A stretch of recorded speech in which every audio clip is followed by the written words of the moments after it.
Merci à tous, bienvenue. Je ne vous demande pas si vous avez fait bonne route, on va pas se fâcher tout de suite. J'ai entendu que 2-3 personnes étaient restées bloquées dans les bouchons. Et donc, bienvenue au club. J'étais exactement dans la même situation il y a une semaine, en direction de Paris. Bon, un truc un peu banal en fait. Un conducteur qui, pendant une fraction de seconde, a été inattentif, probablement son téléphone. Et puis il n'a pas su freiner, donc il a fait un petit gauche-droite pour éviter, si ce n'est que le conducteur en question, il ne conduisait pas une Smart, mais un semi-remorque. Donc quand vous faites un gauche-droite avec un semi-remorque, comme on dit à Bruxelles, bardaf, c'est l'embardé. Quelques heures, 2 heures bloquées, et pendant ces 2 heures, plutôt que de... On commence par bouffer son volant, hein, vous savez ce que c'est. Et puis après, j'ai essayé de profiter de ce moment d'inactivité pour quand même essayer de réfléchir, commencer par écouter à la radio ce qui se passait, essayer de calculer un peu. Et en fait, cet accident, bien que n'ayant heureusement pas été mortel, a quand même coûté une vie. C'est-à-dire que moi, ayant perdu 2 heures, plus monsieur, madame, tatata, multiplié par des dizaines de milliers de personnes, ça représente des décennies, c'est-à-dire une vie. Et tous les jours, vers Luxembourg, vers Bruxelles, vers Paris, c'est l'équivalent d'une vie qui est perdue dans des embouteillages. J'essaie de me poser la question, combien ça représente de CO2, combien ça représente de carburant. Je me suis dit, c'est ça la mobilité, c'est génial. Et par rapport à ça, du coup, un peu naïf, je me suis posé la question, tiens, est-ce qu'il n'y a pas une solution? Et encore plus naïf, j'ai trouvé la solution. Comme quoi, vous n'êtes pas venu pour rien. Si ce n'est que je ne l'ai pas trouvé ici et maintenant, mais un peu plus tard dans le temps. Et donc, pour vous donner une idée de ce que sera très probablement la mobilité, la vraie, pas l'immobilité, de demain, je vous invite à monter avec moi à bord de ma voiture de rêve depuis mon enfance. C'est pas une Ferrari, c'est pas une Porsche. Ah! Tout le monde a vu le film, sinon on va pas être copains? Voilà.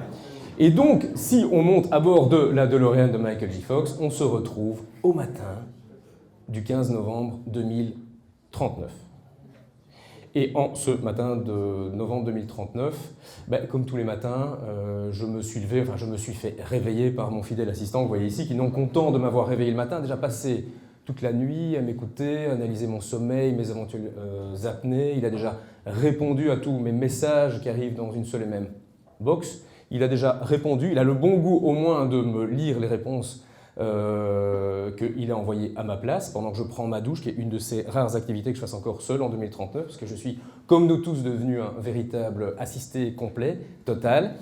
Il a déjà préparé en cuisine le petit déjeuner sur base d'aliments qui me sont livrés tous les jours. Donc il y a bien longtemps que je ne fais plus mes courses, et certainement pas pour des choses aussi passionnantes que d'acheter des lardons et des patates. D'autant que ce matin de 2039, je suis officiellement vieux, ça c'est clair, et / grand-père. Grand-père de 2 adorables petits-enfants qui sont chez moi ce matin au petit déjeuner, ça tombe bien. Et je ne sais pas si vous avez des enfants ou des petits-enfants, surtout autour de vous. On a un public très très jeune aujourd'hui, il y a peu de chance.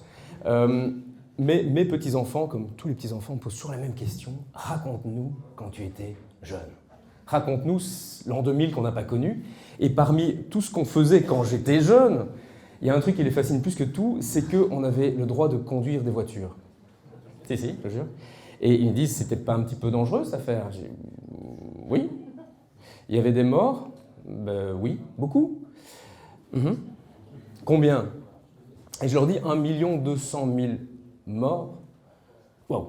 Et ça représente quoi? Ça représente l'île de Chypre, comme si l'île de Chypre coulait chaque année. Et juste avant de commencer, je regarde un petit peu entre la population luxembourgeoise plus les frontaliers, on est également autour du 1 million de personnes, comme si l'île de Chypre coulait chaque année avec tous ses habitants à bord. Et ça représente par jour l'équivalent de 10 Boeing 737 se crachant simultanément. 3500 personnes tous les jours. Waouh! Ça casse un peu l'ambiance. Un autre truc qui les sidère, c'est les bouchons. Il y avait des bouchons. Il y avait des bouchons? Oui, je pense. On va se refâcher. Les gens, ils y allaient volontairement. Je dis oui. Ils savaient qu'il y avait des bouchons. Je dis oui. On le disait à la radio, hein, c'était annoncé. On avait Waze pour quand même aller se planter dedans. Les petits enfants me demandent, vous n'étiez pas un peu con quand vous étiez? Je dis, tu me parles pas comme ça d'abord. Et puis, finis ton petit-déj. Bref, ils finissent leur petit-déj, ils partent à l'école avec encore un vieux shuttle autonome des années 2020, parce que malheureusement l'enseignement en 2039 est toujours aussi mal financé que quand moi-même j'allais à l'école. Et de mon côté, j'ai rendez-vous à Luxembourg, en partant de Bruxelles, mais je devrais y être en d'une petite demi-heure, puisque j'ai déjà un shuttle qui vient me chercher à la maison et qui de là va me conduire jusqu'à la gare du Midi, où a lieu le départ de mon Hyperloop qui m'emmènera donc en moins d'une demi-heure jusque Luxembourg. Et une fois à destination, j'ai d'ailleurs un volocoptère qui va m'emmener jusque sur le toit du bâtiment, ici, que vous avez aménagé. Encore merci. Encore merci pour moi. Et où a lieu ma réunion. Puis ma réunion se passe. Mais revenons, parce que malheureusement on n'a pas trop de temps ce matin, revenons en cette bonne vieille année 2019. Pourquoi cette petite métaphore? Pourquoi cette petite histoire? Ce storytelling, comme on dit.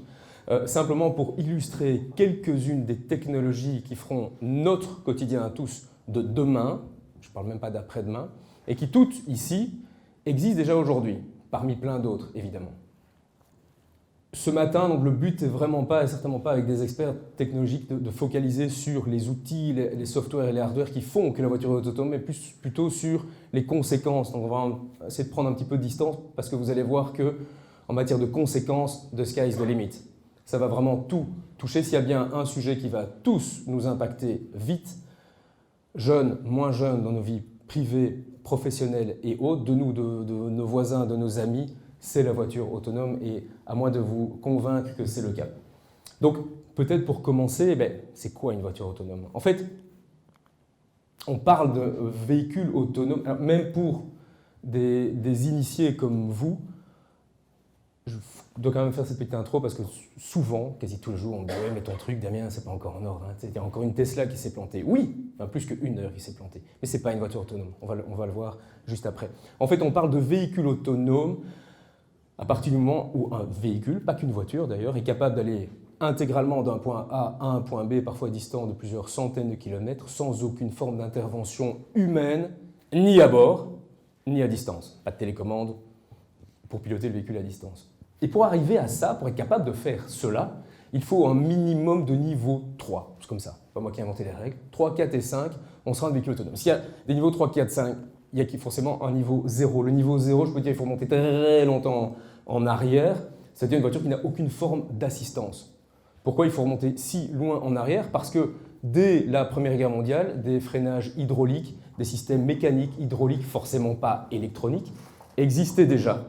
Et à partir de là, lorsqu'il y a au moins un système d'assistance, eh bien, on parle de véhicules de niveau 1. Niveau 2 ne veut pas dire deux systèmes, mais bien deux systèmes qui travaillent ensemble, un minimum de deux systèmes qui travaillent ensemble. Et la Tesla en fait partie, tout comme d'autres. J'imagine dans la salle qui, ici, a un régulateur de vitesse adaptatif. Wow! Je suis content de venir à Luxembourg. Enfin, des vrais amateurs automobiles. Si vous avez un régulateur de vitesse adaptatif, je ne sais pas si vous étiez au courant, mais déjà vous avez un radar sur votre voiture, c'est une première chose, même plusieurs. Et en fait, un régulateur de vitesse adaptatif, c'est une combinaison d'un système qui permet de garder la même vitesse, combiné à un deuxième système qui vous évite de rentrer dans les fesses du véhicule qui vous précède. Et donc les deux systèmes travaillent ensemble, parfois combinés à d'autres systèmes de reconnaissance d'angle mort, de reconnaissance de ligne latérale, pour toujours suivre la trajectoire. Donc, un niveau 2, c'est ça, c'est deux systèmes qui travaillent ensemble. À partir du niveau 3, et là vous voyez rien que sur base de la photo, mais ce n'est pas du tout de la science-fiction, c'est une voiture on ne peut plus traditionnelle, ceci est une voiture autonome, mais de niveau 3. Celles qui roulent, je vous montre après quelques exemples, vous allez voir que ces véhicules ont déjà, à aujourd'hui, accompli plusieurs centaines de millions de kilomètres, sont toutes des niveaux 3, c'est-à-dire qu'il y a toujours un conducteur à bord, toujours sur le siège conducteur, il ne peut pas aller s'asseoir à côté, il ne peut pas avoir bu, il ne peut pas dormir, il ne peut pas regarder son téléphone, mais dans la réalité, d'un point A à un point B, en partant d'un parking souterrain comme ici, pour arriver jusqu'à un autre parking, en passant par des rues, des ruelles, des autoroutes et autres, il ne fait strictement rien. Et c'est là le danger, d'ailleurs. Et d'ailleurs, à force de ne rien faire, eh bien, on va l'autoriser à aller ne rien faire ailleurs que sur le siège conducteur, et donc on passera, c'est pas pour tout de suite, je peux vous dire, au niveau 4, c'est-à-dire des véhicules dans lesquels l'habitacle lui-même devient de plus en plus un petit peu comme un mobil-home, c'est-à-dire un prolongement de votre living, de votre salle à manger, de votre bureau. un espace qui est réaffecté à autre chose que conduire. En niveau 4, il y a toujours des commandes. En cas d'urgence, la voiture va toujours vous rappeler à l'ordre. Entre nous, ça c'est une définition, j'y crois pas 2 secondes. Si vous n'avez plus conduit pendant plusieurs milliers de kilomètres et que vous êtes en train de dormir ou autre chose et que la voiture vous appelle à l'ordre, il vaut mieux surtout pas reprendre les commandes. Mais je ne fais pas les règles. Et enfin, s'il y a un niveau 4, c'est qu'il y a un niveau 5. Ça, c'est vraiment le nirvana de la voiture autonome. Et la particularité, peu importe la forme, et comme je disais, the sky is the limit, pourquoi pas également une voiture volante, intégralement autonome. Pardon. La particularité, c'est qu'il n'y a plus aucune commande à bord. Il n'y a plus de volant, plus de pédalier, plus de frein à main, rien. Pour avancer, elle a donc besoin, cette voiture autonome, de certains organes. Décidément, j'ai un petit souci avec les animations. Elle a besoin de, comme nous, des yeux. Et ici, vous voyez matérialiser ce que voit une voiture, donc la matérialisation des fameuses caméras 3D, qui ne sont jamais qu'une superposition de caméras avec des angles différents. Et l'ensemble des 3 ou 4 niveaux permet de recréer un relief, une profondeur, que ce soit devant, sur les côtés ou à l'arrière du véhicule. Par rapport à nous qui n'avons dans le meilleur des cas que 2 yeux quand ils sont bien ouverts et qu'on n'est pas sur notre smartphone et qu'on n'est pas sur autoroute. Je ne sais pas si vous savez, mais quand on est sur autoroute, sur des longues distances, nous sommes maximum 10% du temps réellement attentifs. Le reste du temps ressemble à un état d'hypnose. Donc déjà par rapport à ça, la voiture autonome, elle a beaucoup plus d'yeux que nous et ils sont en permanence ouverts. Mais encore, c'est bien d'avoir des yeux, mais sans cerveau, ça ne va pas très bien fonctionner. Ce qu'elle a également, que nous n'avons pas, et ici vous avez une matérialisation visuelle de ce que sont les lidars, c'est-à-dire cette capacité à interpréter, pas simplement voir, mais ce que je vois, je le pige. Je comprends que ça c'est une ligne blanche, que ça c'est un carrefour, que ça c'est une borne, tant des éléments fixes que des éléments en mouvement. Tel véhicule se déplace à, se trouve à, toujours exprimé en secondes, le danger, donc vitesse de déplacement, donc je me trouve à chaque fois à autant de secondes de cet objet fixe ou de cet objet mobile. Des yeux, un cerveau, et après vous allez me dire, oui mais est-ce que ça fonctionne tout ça? Ça peut paraître complètement dingue d'imaginer un jour qu'il n'y a plus que des voitures autonomes. Eh bien ce tsunami, il s'est déjà au moins passé une fois dans l'histoire récente. Et ça s'appelait la voiture. Et pour preuve, si vous prenez une image de la 5e avenue à New York en 1900, c'est certainement pas clair dans le fond, même devant. Il n'y a que des chevaux. Ah là, regardez bien, il y a une voiture. Il y a une voiture. Prenez la même photo 10 ans plus tard, il n'y a plus de cheval. Pourquoi? Parce qu'une technologie, lorsqu'elle a une réelle plus-value, et là, pas besoin de se poser 1000 fois la question, entre la voiture et le cheval, eh bien, ça peut vous paraître bizarre, mais l'empereur d'Allemagne, Wilhelm II, a dit en 1900 « Je crois dans l'avenir du cheval, la voiture ne sera qu'un phénomène de mode et n'a aucun avenir. » On arrive alors à la partie la plus importante, parce que vous allez me dire tout ça c'est très gentil, mais qu'est-ce que ça va changer? Ça va changer énormément de choses, comme je disais, the sky is the limit, et c'est pour ça qu'il est important de structurer un petit peu tout ça, et de commencer, puisque tout le monde va être concerné, de commencer par les conséquences plus générales sur la vie, je veux dire les champs d'activité humaine, sur la santé, le travail, les hobbies, tout ce qui fait notre vie. Et puis on regardera ensemble les impacts directs, c'est-à-dire directement sur le terrain, à partir du moment où elle est en rue, qu'est-ce que ça change concrètement en matière d'accidents, en matière de pollution, en matière de trafic évidemment, en matière de propriété, hein, parce qu'on sait se la payer, on ne sait pas se la payer. Et puis on fera encore une petite parenthèse, pour illustrer, vous allez voir que si on pointe simplement le secteur automobile, quand vous allez voir le nombre d'activités annexes au secteur automobile, en fait, de nouveau, si ça tombe, tout le monde ici dans cette salle est directement ou indirectement concerné par un membre de sa famille ou un proche qui travaille dans le secteur automobile au sens large, produits et services. Et le vrai avenir, ce n'est pas simplement la voiture autonome, c'est la voiture autonome dans son biotope. La vraie mobilité de demain, de 2039, c'est la voiture autonome comme étant un maillon d'une chaîne, la chaîne de la multimodalité. De nouveau, ce n'est pas de la science-fiction, ça existe déjà, principalement en Scandinavie, MaaS, Mobility as a Service, vous avez déjà entendu. Demain, nous déplacerons tous avec uniquement un smartphone sur lequel on aura accès non pas à différentes apps comme on doit faire aujourd'hui. Transport en commun, c'est une app. Covoiturage, c'est une autre app. Une seule et même app dans laquelle on retrouve tout. Des voitures, des trottinettes, des taxis, des transports en commun, des bus. Tout ça accessible avec un seul outil, une seule manière de les retrouver, ces véhicules. Je sors du métro, ah ok, je vois qu'il y a une trottinette là, et ça m'amène au train à telle heure. Et un système de pilotage aussi, de sorte que je sors d'ici, InTech, et je sais directement non seulement ce qu'il y a de disponible, mais à quelle heure j'arriverai à destination avec une gestion de ma mobilité.